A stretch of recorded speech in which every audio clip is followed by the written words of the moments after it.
So my kids' daycare is having a virtual baby shower for our center's director. She's expecting her first baby, a son, in just a few weeks. And so the parents received an email about writing our best piece of parenting advice on a prepared template and taking a picture of it with our families. And all the advice is going to be compiled together. Well, one of my mom friends texted me a picture of her advice, and it said this: don't warm up formula or breast milk. Feed it to them cold from the beginning. It will save you time on those midnight feedings, and it's easier to feed on the road. And I responded, you might as well just have written, raise your kid to be a badass and don't give a shit. This exchange is reflective of our relationship and our parenting styles. The first time I heard that my friend didn't heat up milk for her kids, I was horrified. How about those poor children? What else are they deprived of? Thank God I'm the godmother to her second son, so I can assure his well-being from afar, at least through prayer. Motherhood has taken my life in a new direction, but combined with the pandemic, I really have no idea where I am now and who I am. I've been working from home since mid-March. My husband, husband, me, 2 babies under the age of 4. What could go wrong? After 2 weeks of trial and error, my husband and I settled into a new routine. I watch the babies in the morning while he teaches his classes online, and he'd take over from lunchtime so I could work in the afternoon. And after the first day, I learned that I needed to lock our office bedroom door because I heard screams of pain and wails of "mommy" for the first hour. So a few days after that, my 4-year-old figured out how to unlock the door to our bedroom, and he found me sobbing in the shower. So another day, I found my husband in the pantry not making a peep. And I asked him what he was doing, and he quickly shushed me and pointed to the chips. He was trying to eat a favorite snack without our piranha children knowing. At that point, I do. there. Point, we realized that our kids will do whatever we want them to do as long as we bribe them with snacks. So we've had a very full pantry at this point.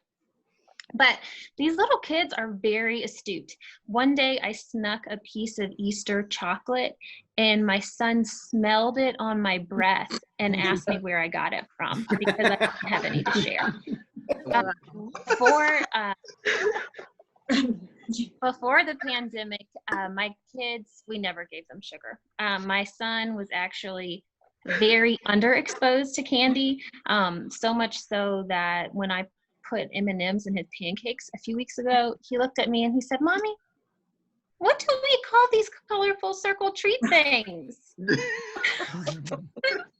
I also did not know what an M&M was at 4. So we were either doing something terribly wrong or very, very right, I guess, depends.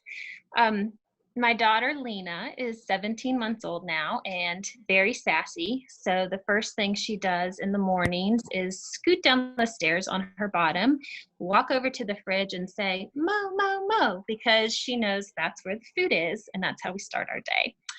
But she has heard me say no so much to her that now it's a game for her to run through the house, mimicking me, saying, "No, no, no, no, no, no, no," and laughing because it's just so fun. Every day is a Saturday for these kids. So we try to spend as much time as possible outside in our yard. We've gardened like we've never gardened before, but as fast as we plant something new or revel in a flower that's just bloomed, Lena is right behind us, digging up the seeds and pulling off all of my flowers. We can't stay outside too long because Lena has made friends with the dog next door, Jack. So we get outside, she gets into the yard and she puts a little hand on her hip, she waves at us, bye-bye, and then dashes off to the neighbor's yard, all the way muttering, dog, dog, dog, dog, dog. So I can only imagine what our neighbor is seeing out their kitchen window every day. It's like a quick burst of color, fairy feet flying, and then her repeated screams of protest as I pick her up and bring her back to our yard over and over and over again.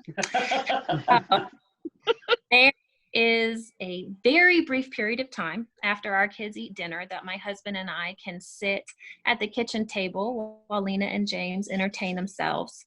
My husband, bless him, has aged considerably during the pandemic, and not because every time the baby falls, his gray hair multiplies and he loses 5 years off his life. So by this simple math, he should be dead by now. But we'll hear something questionable in the playroom and I'll tell him, don't look, don't make eye contact. We need them to forget that we're here. That has become our best new coping mechanism. But I go back to the office next week. Our kids aren't going to remember this time in their lives, but my husband and I will remember these quarantine days with a mixture of relief that they're over, a sense of thankfulness for this extra time with them, but more importantly, an increased desire to raise kids who are badasses who can fend for themselves. Thank you. Yay. Yay.